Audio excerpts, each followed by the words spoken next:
안녕하세요. 여기 채널에 사연을 보내려고 컴퓨터를 배워서 글을 쓰게 된 70대 노파입니다. 이 늙은이가 살아온 세월이 순탄치 않았는데요. 과거를 떠올리면 어떻게 견디며 살았는지 제 스스로가 대견스럽다는 생각이 들어요. 많은 우여곡절을 겪었는데 제 사연의 가장 중요한 사람은 바로 제 딸입니다. 아직도 딸아이를 잊지 못하고 있는 어미의 이야기이니 같이 공감해 주시며 들어주시기 바랍니다. 저는 남편을 30이라는 나이에 만나 결혼했어요. 그때 당시에는 아주 늦게 결혼한 나이였죠. 남편과 저는 단칸방에서 시작한 가난한 부부였습니다. 그이는 트럭을 몰고 다니며 생선을 팔았고 저는 건물 청소부로 일하며 생계를 유지했답니다. 결혼한 지 1년 만에 딸아이를 낳게 되자 그이가 저에게 일을 그만두고 육아에만 신경 쓰라고 했어요. 남편 혼자서 벌어도 충분하다며 제가 힘들게 살지 않길 바랬죠. 그래서 저의 온 신경은 딸에게 집중되었고 24시간 동안 딸만 돌보며 사는 평범한 엄마이자 주부로 살았어요. 남편 홀로 고군분투하며 돈을 벌었는데 딸을 책임질 마음이 있어서 그런지 이전보다 훨씬 더 많은 돈을 벌어왔답니다. 돈 욕심이 컸던 남편은 어느 날부터 도박장을 들락거렸어요. 저는 그이가 그런 짓을 할 거라고는 꿈도 꾸지 못했죠. 도박장에서 돈을 다 잃고 들어온 날 저에게 고백해서 알게 되었답니다. 그이는 담보로 잡힌 트럭까지 잃어서 생계를 유지할 수단이 사라졌어요. 남편은 그날 이후로 일도 하지 않고 집에서 술만 퍼마셨습니다.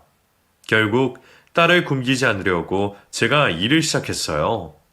딸을 포대기에 감싸업고 건물 청소를 하며 돈을 벌었죠. 제가 그런 고생을 하는 동안 남편은 알코올 중독자가 되어 무서운 인간으로 변했답니다. 제 월급날이 되면 돈을 빼앗아 도박장을 가려고 했어요. 이 돈은 안 돼. 우리 딸 분유값이랑 기저귀 값이란 말이야. 2년이 하늘 같은 서방이 달라가면 줄 것이지. 어디서 때를 써? 내가 2배로 따올 테니까 당장 돈 내놔. 죽어도 안 돼. 그래? 그럼 죽도록 맞아봐. 그래야 정신 차리고 남편 귀한 줄 알지? 이래서 개집들은 맞아야 한다니까? 남편은 저를 개패듯이 두들겨 패고 돈을 빼앗아 갔습니다. 그리고 빈털터리로 집으로 돌아와 다시 술독에 빠져버렸죠. 그이의 폭력성은 점점 심해져서 제 얼굴만 보면 손찌검을 했답니다. 야, 니년 얼굴 보니까 재수가 없다. 아무래도 내가 화투판에서 돈을 잃는 게 니년이 내 기를 다 빨아먹어서 그런 것 같다고. 당신 정말 너무한 거 아니야? 나랑 채영이를 보면 가장으로서 제대로 살 생각이 들지도 않냐고. 이년이 어디서 남편을 가르쳐들어? 너나 니 딸년이나 계집인데 내가 왜 가장 노릇을 해야 하냐?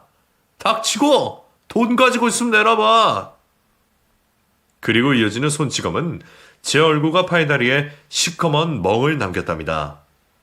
계속되는 학대에 더는 참을 수 없어 이혼하려고 했는데 남편은 절대 도장을 찍어줄 수 없다며 나가서 돈이나 벌어오라고 으름장을 놓았습니다. 계속되는 손찌검에 참다 못한 저는 딸을 안고 도망쳤어요. 경찰서로 찾아가 청해했더니 가정폭력보호센터를 연결해 주어서 그리로 피신할 수 있었고 그곳 공무원들의 도움으로 이혼을 하게 되어 자유의 몸이 되었답니다. 그렇게 보호시설에서 살다가 조금씩 모은 돈으로 딸과 저의 작은 보금자리를 마련하게 되었어요. 조금 성장한 딸이 5살이 되자 이웃집 친구에게 맡기거나 딸 친구네 집에 맡기고 일을 다녔답니다. 그때 제 상황이 안쓰럽고 불쌍해서 그런지 많은 분들이 도와주셔서 마음 편히 일하러 나갈 수 있었답니다. 그렇게 자란 딸아이는 공부를 열심히 잘해 주어서 명문대에 들어가게 되었고 대학을 졸업하고는 공기업에 들어갔습니다. 첫 월급을 받고 빨간 내복을 선물 받았던 날은 아직도 제 마음속에 고이 간직되어 있답니다. 딸아이의 연봉은 꽤 커서 제가 경제적으로 도울 일은 하나도 없었어요. 그래서 전 모텔 청소를 하루에 6시간씩 일하며 저 혼자 쓸 만큼의 돈만 벌었고 나머지 시간에는 보통 사람들처럼 산책도 하고 놀러도 다니고 했답니다. 시간은 빠르게 흘러 딸의 나이가 30이 되었고 결혼할 남자를 저에게 데리고 왔어요.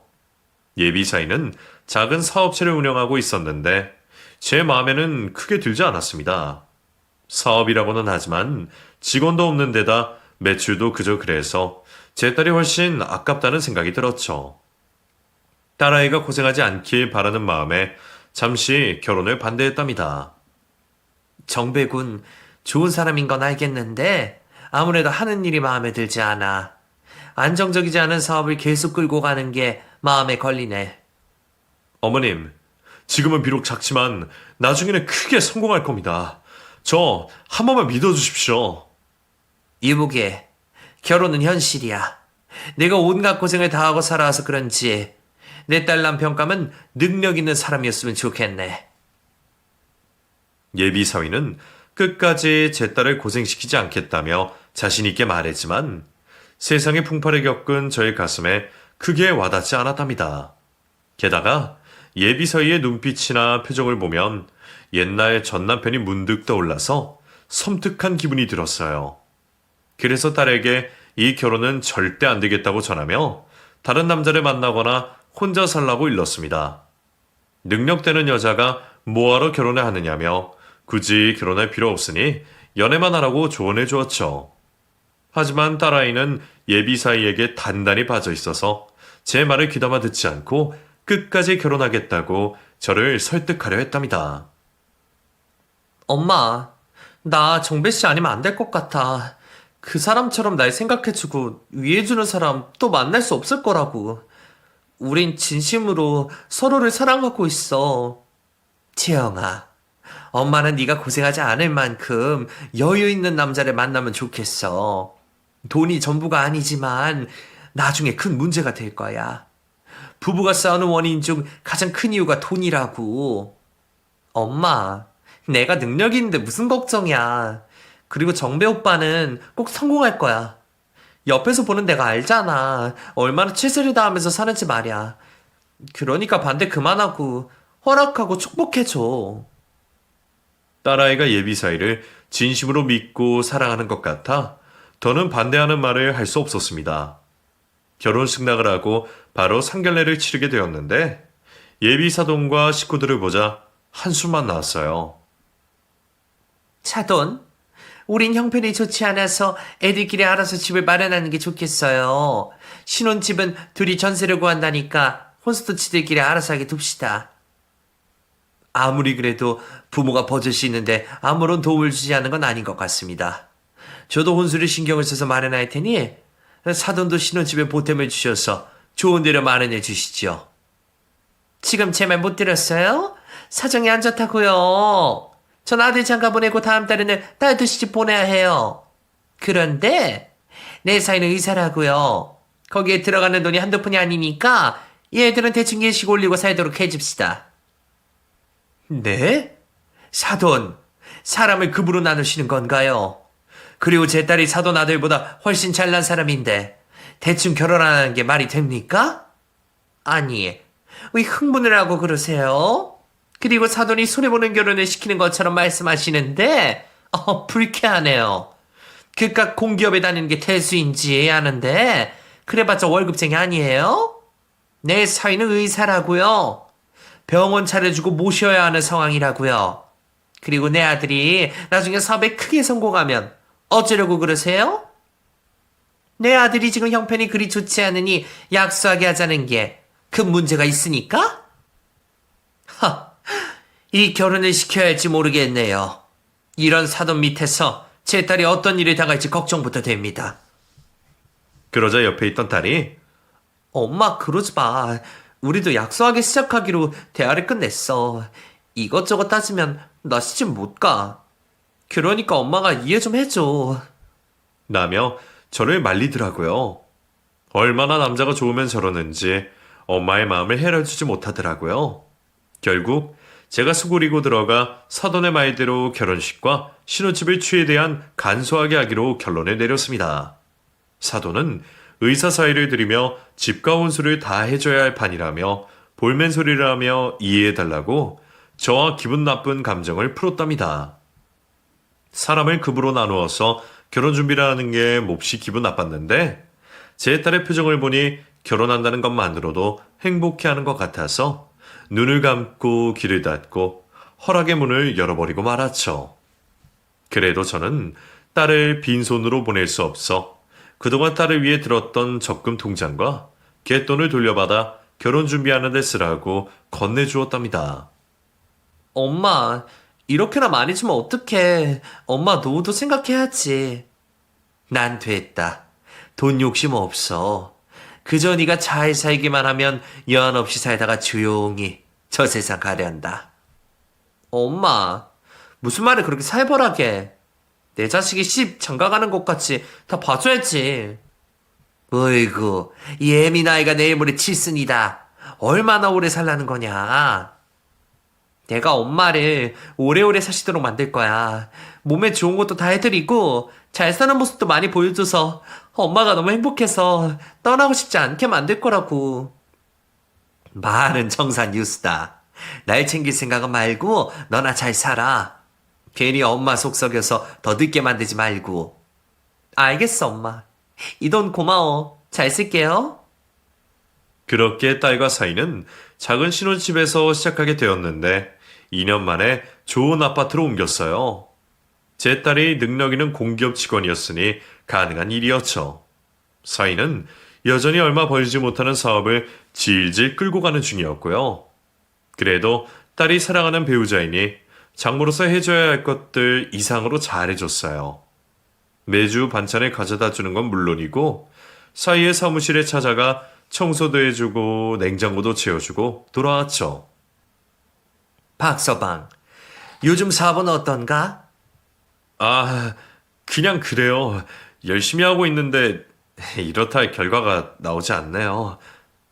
그럼 지금이라도 다른 직장에 다니는 건 어떤가?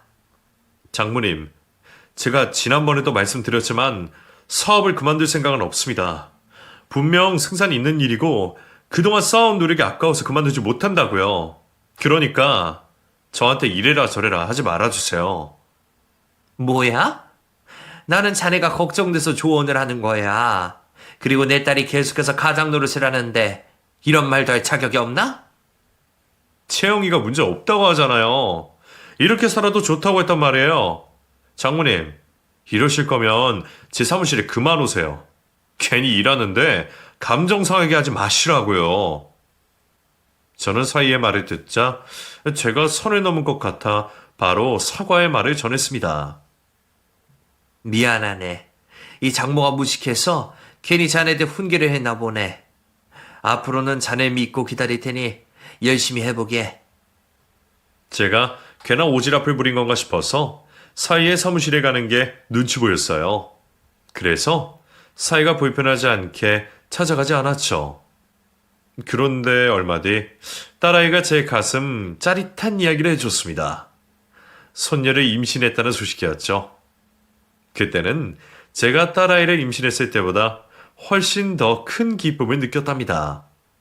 나의 자식이 자식을 가졌다는 게 어찌나 신기하고 행복하던지 어떤 말로도 형용할 수 없었습니다. 그런데 걱정인 건 딸 채영이는 임신 중에도 회사를 빠지지 않고 나갔답니다. 사이가 능력이 있었더라면 육아휴직이라도 하면서 지낼 텐데 그렇지 않다 보니 가장 노릇을 계속 해야만 했어요. 이듬해 눈에 넣어도 아프지 않을 만큼 예쁜 소녀가 태어나자 제가 돌보는 날이 아주 많았습니다. 저야 행복한 일이니 얼마든지 저에게 손녀를 맡겨달라고 일러주었죠. 1년 뒤 손녀의 돌잔치 날에는 돌잡이를 시켰는데 제 쪽으로 엉금엉금 기어와서 박장대소하며 신이 났답니다.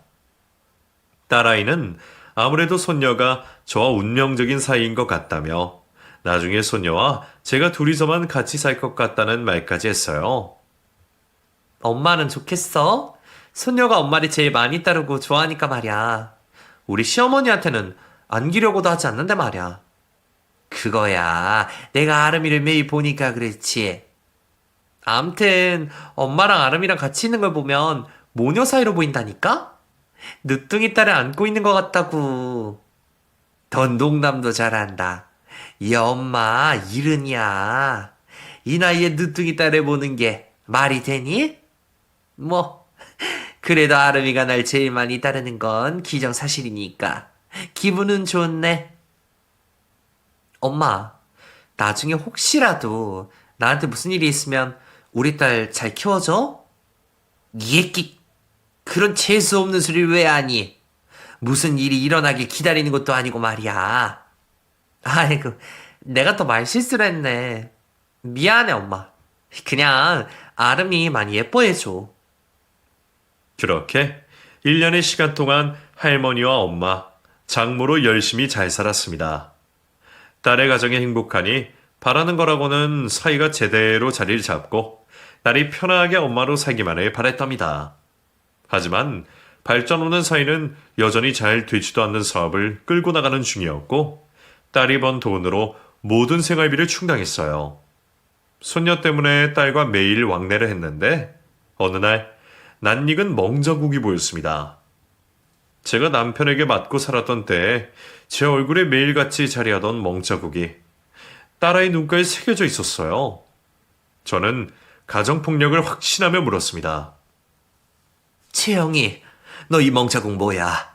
설마 박서방이 손찌검을 한 거니? 엄마, 그게 무슨 소리야? 박서방이 손찌검을 하다니. 이건 넘어져서 생긴 멍자국이라고. 이게 어디서 거짓말을 해? 이 엄마가 바보인 줄 알아? 당장 사실대로 말해봐. 박서방 그 자식이 한 짓이 맞지? 재영이는 제 눈을 슬며시 보더니 고개를 푹 숙였습니다. 그리고 눈물을 뚝뚝 흘리기 시작했습니다. 엄마, 미안해. 이런 꼴을 보여서. 내가 못 살아. 네가 데릴 데가 어디 있다고 손을 대. 도대체 이유가 뭐야?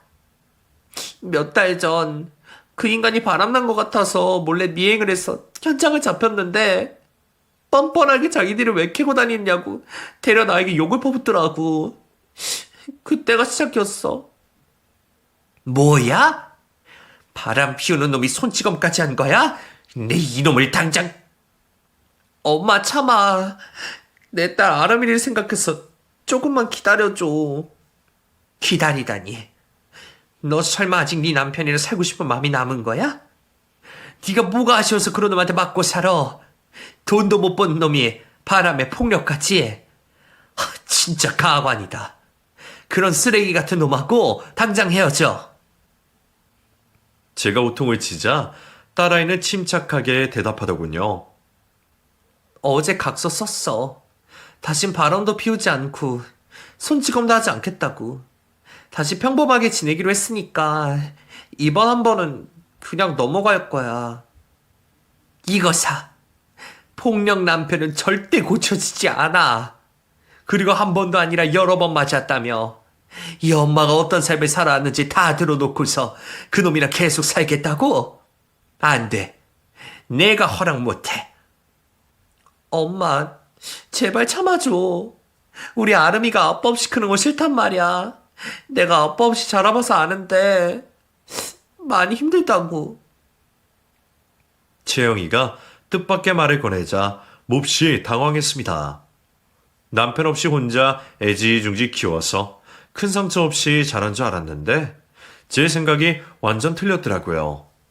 딸아이는 아빠 없이 자라면서 놀림도 많이 당하고 심지어 왕따까지 당했다고 하더군요. 재영아, 그렇게 힘들었니? 그런데 왜 엄마한테 말을 안 했어? 엄마한테 아빠라는 단어는 금기어잖아. 어렸을 때 아빠는 어딨냐고 물었다고. 딸 엄청 혼냈잖아. 다시는 아빠 얘기하지 말라면서 말이야.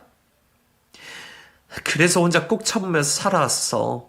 엄마, 내 남편이 큰 실수를 했지만 내가 용서했으니까 가만히 있어줘. 난 내 딸이 나처럼 자라길 원하지 않아. 그 말을 듣자 제 입이 얼어붙고 말았습니다. 딸아이에게 무슨 말도 해줄 수 없었어요. 충고는 접어두고 미안함과 죄책감을 가지고 자리에서 일어나 집으로 돌아갔답니다. 다시 생각해도 채영이가 이혼을 하는 게 맞다고 생각했지만 홀로 자라온 게 힘들었다며 저를 원망하고 있는 것 같아 이혼을 부추기지 못했답니다. 저는 딸아이 말대로 사위가 각서까지 썼다고 하니 믿어보기로 했죠. 그날 이후 손녀를 저에게 맡기지 않았어요. 저에게 서운함을 털어놓더니 과거의 기억이 상기된 것 같았죠. 저 때문에 힘들게 자라왔다는데 거기서 더 할 말이 뭐가 있겠나 싶어 죄인이 된 심정으로 딸의 말을 받아들였답니다. 하루하루가 근심과 걱정이 그득해서 몰래 딸과 손녀의 얼굴을 보기로 했답니다. 퇴근해서 어린이집에 들러 손녀를 데리고 돌아오는 채영이를 아파트 모퉁이에서 보게 되었죠. 그런데 얼굴이 심하게 퉁퉁 부어 있었습니다. 제가 수십 년 전 남편에게 맞았을 때 불골났던 것처럼 얼굴이 상해 있었어요. 순간 분노가 치밀어서 온몸이 사시나무처럼 벌벌 떨렸답니다.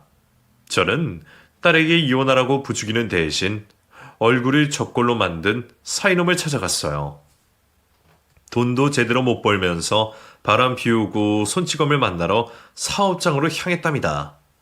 이윽고 사무실 앞에 도착해 초인종을 울렸더니 낯선 여자가 문을 열어줬어요. 그리고 그 뒤에 사이의 얼굴이 보였답니다. 분위기를 보아하니 문을 열어준 여자가 상간녀로 보였죠. 저는 그 여자를 밀어버리고 사이놈에게 으르렁거렸습니다. 박서방, 자네가 내 딸을 손찌검했지. 그리고 이 여자랑 바람 피우고 있는 거 맞지? 장모님, 연락도 없이 여긴 웬일이세요? 그런데 뭐라고요? 손찌검이요? 또 바람을 피운다뇨. 이분은 제 사업을 도와주러 온 손님이세요. 지랄하고 자빠졌네. 내가 그 정도 눈치도 없는 줄 알아? 네 놈이 바람난 것도 모자라 내 딸을 때렸다며. 각서까지 썼다는 놈이 또 같은 짓을 저질러? 그러자 사이가 실실 쪼개기 시작했습니다. 아이고, 들켜버렸네. 장모님, 남자가 사업하다 보면 다른 여자랑 뒹굴기도 하는 거 아닙니까? 그리고 여자는 말을 듣지 않으면 때려야 정신을 차린다고요. 이게 정말 돌았나? 네가 한 짓이 정당하다고 말하는 거야? 이 우물통이 처박을 놈아? 흥분에 달한 저는 사이에게 달려들었는데 상간녀와 둘이 합세해서 저를 바닥으로 밀쳐버렸답니다. 허리를 삐끗해서 쉽게 일어나지 못했습니다. 아이고, 저 죽일 놈이 내 딸을 때린 것도 모자라 장모까지 때리네. 저런 짐승보다 못한 새끼한테 내 딸을 주다니 분해 죽겠다. 장모님, 우린 잘 지내고 있어요. 괜히 나서서 우리 삶을 방해하지 마세요. 원래 가정에 평화가 있으려면 누구 하나가 희생해야 하는 거 모르셨어요? 아, 맞다. 오래전에 남편한테 도망쳤다고 그랬죠. 그러니 뭘 알겠어요? 앞으로는 이런 식으로 찾아오면 재미없을 겁니다. 지영이는 저와 이혼하지 않겠다고 했으니 가만히 있으시라고요. 너 이놈, 내가 가만둘 것 같으냐? 가만두지 않으면 어찌할 건데요. 지영이도 가만히 있겠다는데 장모님이 왜 난리를 치고 그러세요. 추한 꼴 더 당하기 싫으면 당장 꺼지세요. 사위와 상간녀가 밀어내는 바람에 상가 복도에 내쳐졌고 한참 동안 끙끙 앓다가 허리를 잡고 병원에 들렀다가 집으로 돌아갔네요. 며칠 뒤 많은 생각을 하고 딸을 불러냈습니다. 여전히 얼굴에 멍자국이 남아있더군요. 채영아, 이제 그만해라. 제발 그 자식이랑 이혼하도록 해. 안 그래도 이혼 변호사 선임했어. 이 인간 짐승보다 못한 놈이야. 내 돈으로 불법 도박까지 했더라고. 뭐? 도박? 바람, 폭력, 도박이라. 내 전 남편보다 더한 놈이구나. 이런 쓰레기가 그동안 철저하게 본성을 잘 숨겨서 네가 속은 거야. 맞아. 처음엔 진짜 좋은 남자라고 생각했는데 모든 게 거짓이었어. 나에게 진심이었던 적이 한 번도 없었다고. 그래서 더는 더러운 꼴을 당하면서 살지 못하겠더라고. 엄마, 지난번에 내가 했던 말 진심으로 미안해. 날 위해 아빠라는 인간에서 벗어난 건데 그걸 이해하지 못했어. 채영아, 엄마를 이해해 주는 거니? 고맙다. 그리고 이혼 결정 잘했다. 나중에 우리 손녀 아름이를 위해서라도 하루빨리 이혼하는 게 좋겠어. 이혼 소장 써서 보낼 거야. 외도와 폭행으로 인한 위자료 다 받아낼 거라고. 채영이가 뒤늦게 생각을 받고 천만다행이었습니다. 며칠 뒤 이혼소장과 내용 증명서를 보내고 딸과 아름이가 저희 집으로 들어왔답니다. 이제부터는 셋이서 살기로 했죠. 사이가 이혼소장을 받자 위자료를 크게 물어주기 싫어서 똑같이 변호사를 선임하더군요. 그리고 증거 없이 마녀 사냥을 한다며 맞고소를 했답니다. 하지만 딸이 그동안 모아온 외도와 폭행 증거가 있어서 상관없었어요. 엄마, 나 법원 다녀올게. 그 자식이랑 이혼하고 위자료도 챙겨서 돌아올 거야. 그래, 잘하고 와. 엄마는 아름이랑 잘 놀고 있을 테니까 이따 저녁에 맛있는 거 먹자. 뭐 먹고 싶은 거 있어? 먹고 싶은 거? 엄마표 된장찌개랑 멸치볶음이나 해줘. 엄마가 해준 집밥이 먹고 싶네? 알았다. 엄마가 맛있게 차려놓을 테니 조심히 다녀와. 다녀올게. 우리 아름이 잘 부탁해요. 딸아이는 사이놈과 정리하러 법원으로 출발했고 저는 홀가분해진 마음으로 아름이를 돌보며 시간을 보내고 있었어요. 그리고 1시간 뒤 벌써 재판이 끝났는지 딸에게 전화가 걸려왔습니다. 채영아, 벌써 재판이 끝났어? 저기 유치영 씨 보호자 되십니까? 네? 누구신데 내 딸 전화를 가지고 계신 거죠? 아, 저는 구급대원인데요. 따님이 교통사고로 나가셔서 구급차로 이송 중입니다. 빨리 대학병원으로 오셔야겠어요. 사고요? 알겠어요. 당장 출발하겠습니다. 딸아이의 사고 소식을 듣자 두 다리가 심하게 떨려왔어요. 아름이를 안고 현관문까지 걸어가는데 2번이나 주저앉고 말았답니다. 제발 아무 일도 없고 무사하길 빌면서 힘들게 집에서 나와 택시를 타고 병원으로 향했어요. 병원 안내원에게 딸의 이름을 대고 행방을 묻자 수술실로 들어갔다고 전하더군요. 환자가 위급한 상황이어서 바로 수술에 들어갔어요. 보호자분은 수술을 하러 가서 대기해 주세요. 수술이요? 도대체 얼마나 다친 거죠? 기록을 보니 오중 추돌 사고를 당하셨네요. 환자분 앞뒤로 큰 트럭이어서 크게 다치셨습니다. 억장이 무너진 저는 결국 두 다리를 버티지 못하고 주저앉고 말았습니다. 제 품에 안긴 손녀딸은 아무것도 모른 채 고사리 같은 손으로 제 눈물을 닦아주었답니다. 안내원의 도움으로 수술실 앞까지 걸어가게 되었고 간호사 하나가 다가와 수술 동의서를 내밀더군요.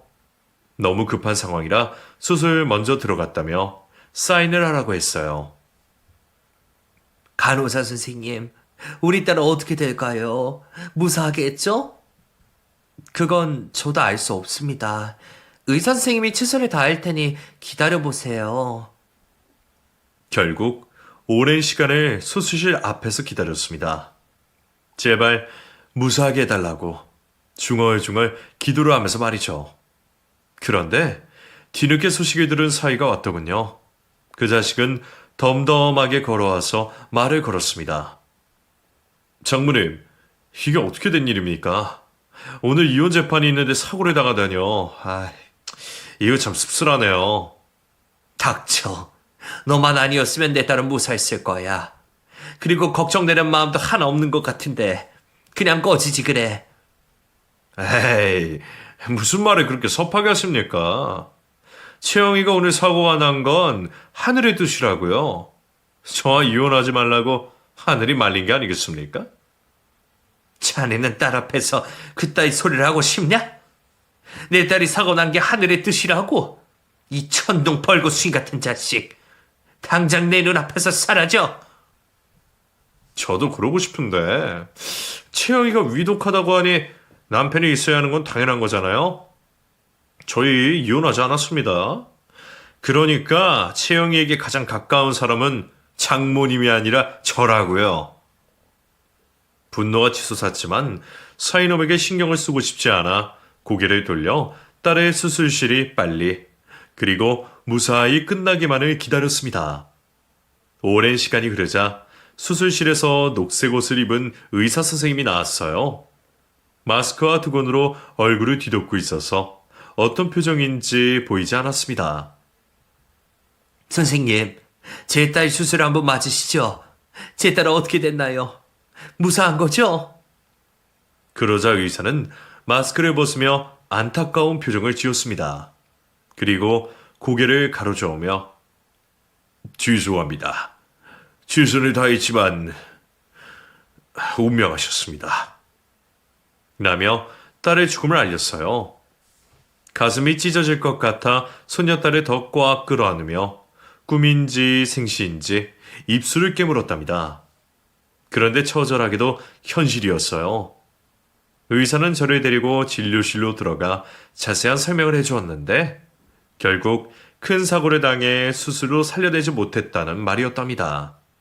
넋이 나간 채로 이야기를 들었죠. 그리고 조금의 시간이 지나자 영안실로 가서 딸의 얼굴을 확인해야 한다며 저를 데리고 들어갔습니다. 그런데 제 눈앞에 사위와 사돈 식구들이 나란히 서서 제 딸을 내려다보고 있었어요. 사돈, 오셨군요. 이게 어찌된 일이랍니까? 내 며느리가 이런 허망한 죽음을 당하다니 정말이지 믿기지가 않는군요. 장모님, 마지막으로 채영이 손 좀 잡아주세요. 저승에 편하게 가도록 한마디 해주시고요. 다들 비켜요. 딸이랑 둘이 있고 싶으니까 나가줘요. 우리 사돈이 충격이 크셨나 보네. 그래요.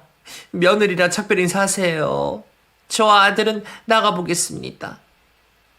장모님, 그럼 나중에 봬요.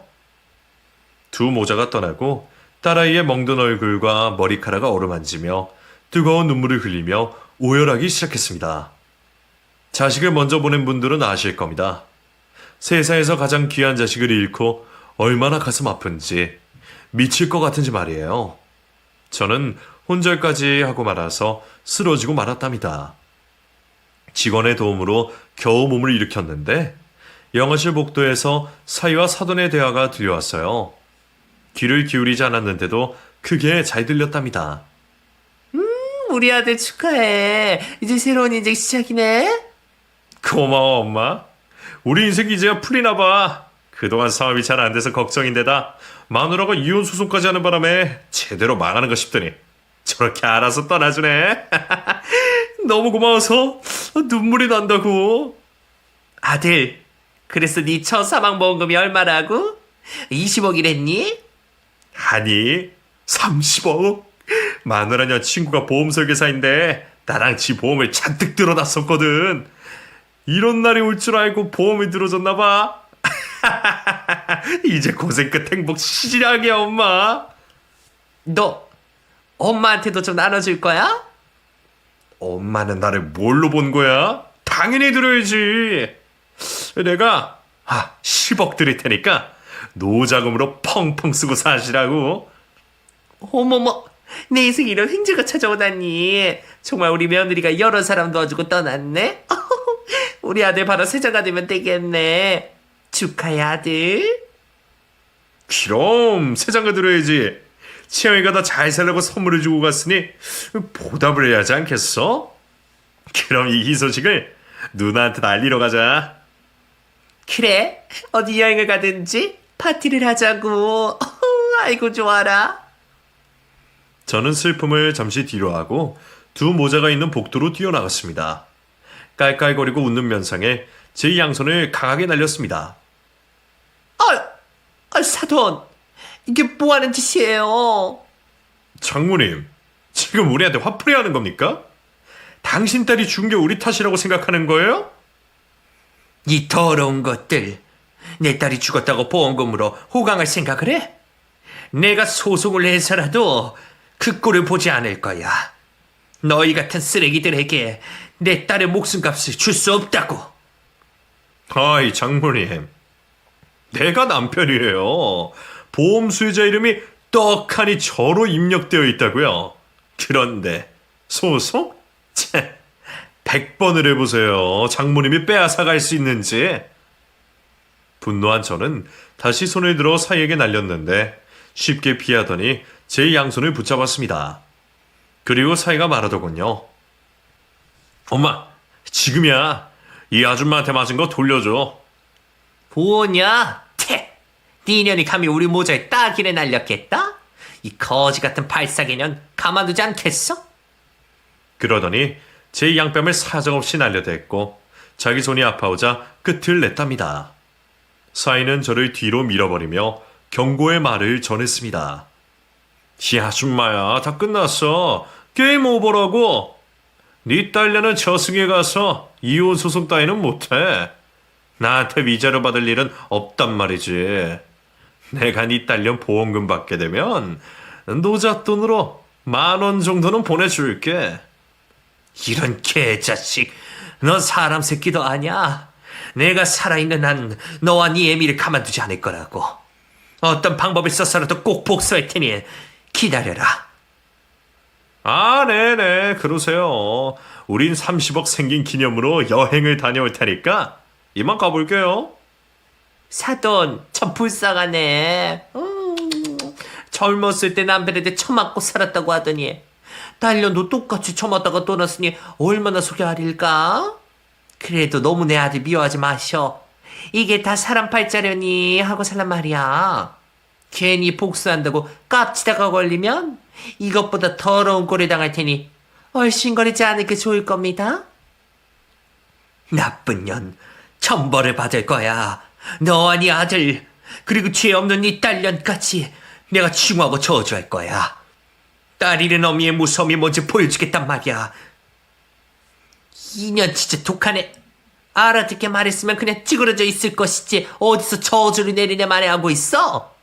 너 내 눈에 띄면 네 딸년이랑 저승에서 손잡게 만들어줄 줄 알아?